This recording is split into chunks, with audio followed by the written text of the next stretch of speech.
Bueno, a ver si sale esta charla, este pequeño vuelo. Allá en el canto 13 de la Ilíada, Homero evoca a los Abioi, que, según se decía, eran la nación más alejada de los griegos. El poeta contaba que los Abioi eran los más justos entre los hombres. En el canto 4 de la Odisea, Homero supone que en los confines de la tierra la vida para los mortales no era más que dulzura. En otras palabras, y como ya lo había señalado Estrabón en el siglo I después de Cristo, mejor dicho, como todavía no lo había señalado Estrabón, para Homero el país más alejado era el mejor. Se apreciaba lo lejano por ser lejano. A nadie se le ocurría idealizar a los vecinos conocidos, no. Nuestro amigo Svetan Todorov, a quien citamos cada tanto, escribió un ensayo acerca de lo que llamó exotismo, que era también el nombre de un caballo de carrera del STUWR, hijo de cara pálida, que corría los 1000 metros. Bueno. Todorov, sin embargo, no se refería a ese caballo que corría los 1000 metros, sino a la admiración ciega de lo lejano. La idea es más o menos así, la voy a exponer con torpeza. El conocimiento es incompatible con el exotismo, pero el desconocimiento es, a su vez, irreconciliable con el elogio a los otros. Sin embargo, esto es precisamente lo que el exotismo quisiera ser, un elogio en el desconocimiento, el elogio de lo que uno no conoce o conoce muy poco. Y esto en muchos foros, no solo en el antropológico, suele ocurrir. Procedemos conforme a esa ecuación. Lo ajeno, aunque desconocido, es lo mejor.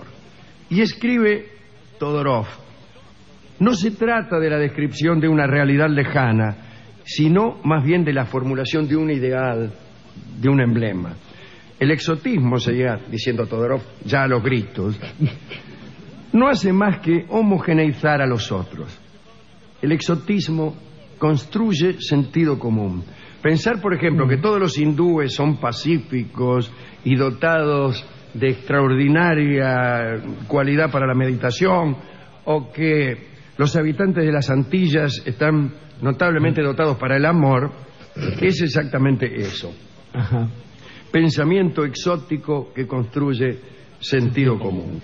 Hubo un paradigma durante el siglo XVIII en el que el exotismo tuvo su punto cúlmine. Fueron tiempos del buen salvaje, ¿recuerdan? Sí, señor, el amigo Rousseau. Sí. Los pueblos primitivos, decían los cronistas, ¿no? Los cronistas de viaje, sostenían una humanidad despojada de los defectos burgueses, eran buenos, eran seres puros. Por lo tanto, el buen salvaje no era solamente el pasado amado de los europeos, no era lo que los europeos habían sido alguna vez, sino también algo que podía postularse como un deseo de futuro. La humanidad debía volver a encontrarse con la tierra, con sus frutos, con una supuesta paz que muchos cronistas veían en esos pueblos. La vida inocente no era más que la conversión simétrica de la corrupción europea. Este era el pensamiento de aquellos cronistas de viaje acerca del buen salvaje. Punto. Allá por el siglo XIX se retomó la idea del buen salvaje, o por lo menos la idea de que lejos de las ciudades europeas se podía vivir mejor. Y muchos aventureros se lanzaban al África o América del Sur para intentar encontrarse con supuestos paraísos. Para los que soñaban con cambiar sus vidas, el viaje era un medio aparentemente simple, ¿no? Un derredor exótico y por consecuencia mejor debía necesariamente prodigar beneficios automáticos. Te ibas a los mares del sur y eras feliz, loco. Bien. Uno de estos ejemplos de aventureros que en el siglo XIX profesaban el exotismo fue Mary Kingsley. Mary Kingsley era hija bastarda de un médico, el señor George Kingsley, con su cocinera. Bueno. Sí, punto. Punto. No, porque... Nadie preguntó nada. No, por Siga, eso doctor, están todos siga, desesperados para que yo cuente la historia de cómo el tipo, la mina que estaba cocinando... Nadie le preguntó. Estaba abriendo el horno la señora. Estaba abriendo el horno, dice... Bien. No contaremos Ay, doctor. eso. Mary nació en Londres en 1862. Era una muchacha tímida, dedicada a las tareas domésticas, como tantas de nosotras. Sí. Vivió casi oculta, mitad por vergüenza, que sentía, digo, en aquellos tiempos victorianos, de las características de la unión de sus padres.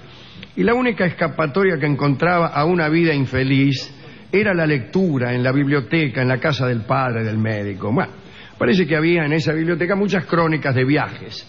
El propio Dr. Kingsley había acompañado a algunos aristócratas aventureros al Pacífico Sur, a los Estados Unidos o al norte africano. Pero además de esas crónicas, había en aquella biblioteca muchos escritos de utopistas que daban por constituida su utopía en reinos africanos que ni siquiera conocían. O sea, aseguro que esta utopía ya existe en algún lugar de África. Cuando Mary tenía 30 años se murió el padre, y después la madre, la cocinera. Y una cosa lleva a la que otra. seguía cocinando para el tipo, después de todo. Entonces no encontró razones Mary para quedarse en su casa y decidió viajar a aquellos paraísos que según ella podía garantizarle cualquier sitio que no fuera Londres.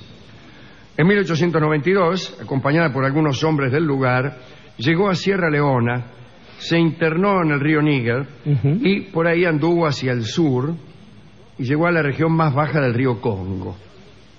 Este primer paso la desorientó un poco. Digamos que empezó a desdibujarse el exotismo con el que ella soñaba. Ella soñaba con salvajes y se encontró con puertos, incluso con ciudades tan parecidas a las europeas, bueno, como que en verdad las habían construido los franceses.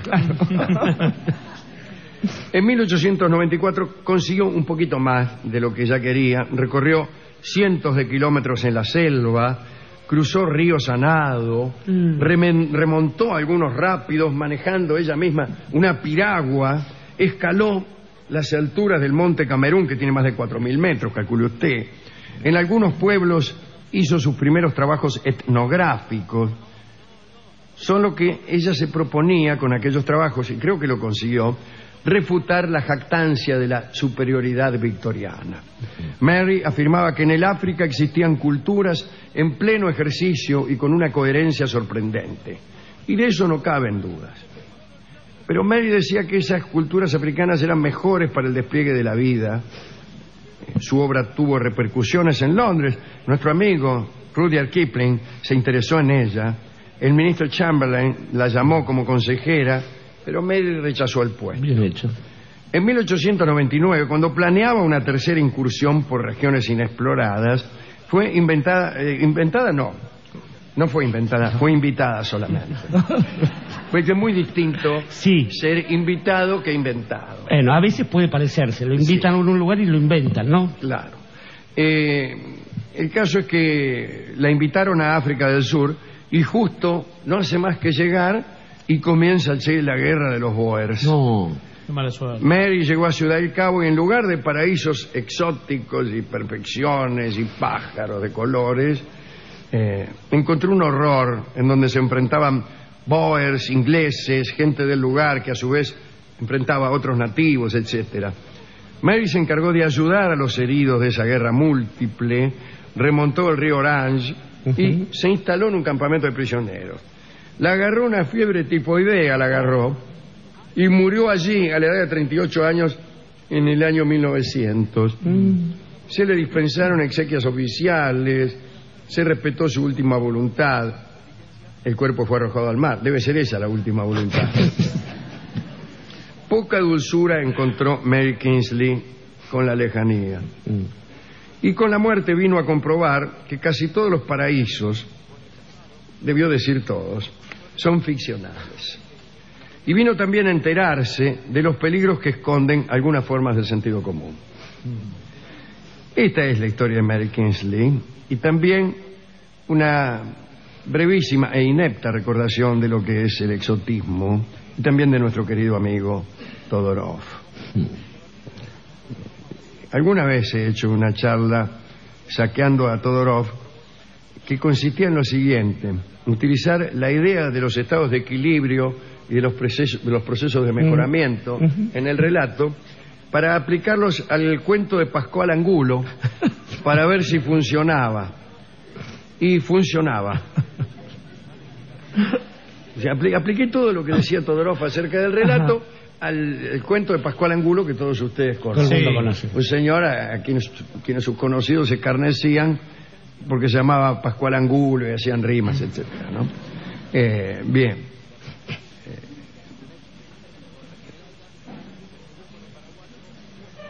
No sé si al acordarme del pobre Angulo me da una especie de... A mí me da cosa también, sí. Iba a cambiar el nombre, iba a decirle Pascual, pero noté que su infelicidad iba a seguir se igual. prolongaba igual.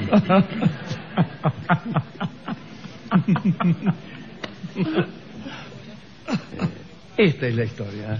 La historia de esta idea del exotismo, que consiste en suponerle virtudes a lo que uno desconoce.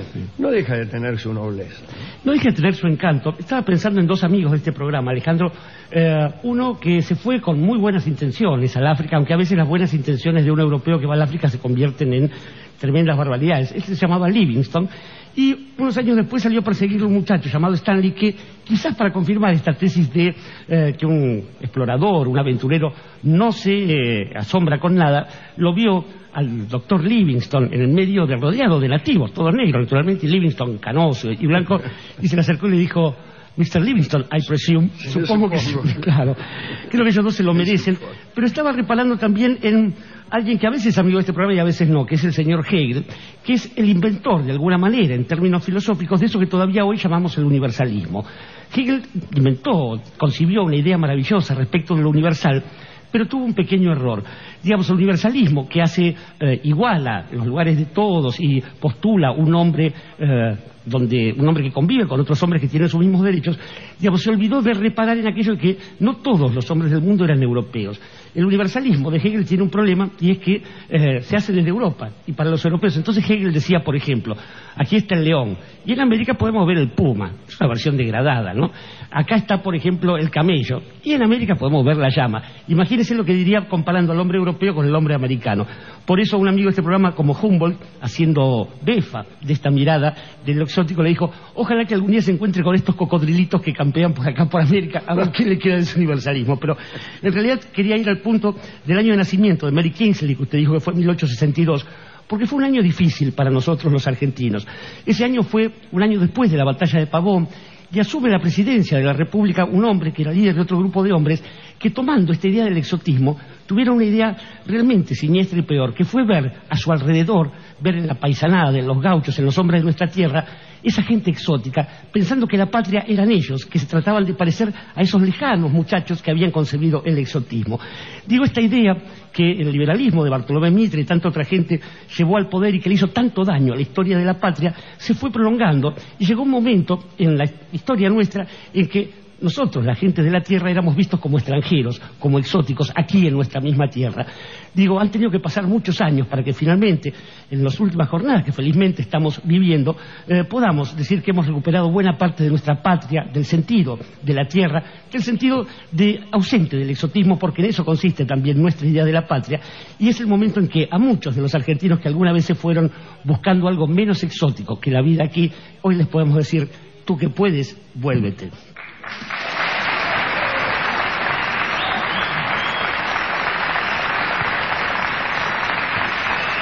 Canta Suma Paz, tú que puedes, vuélvete.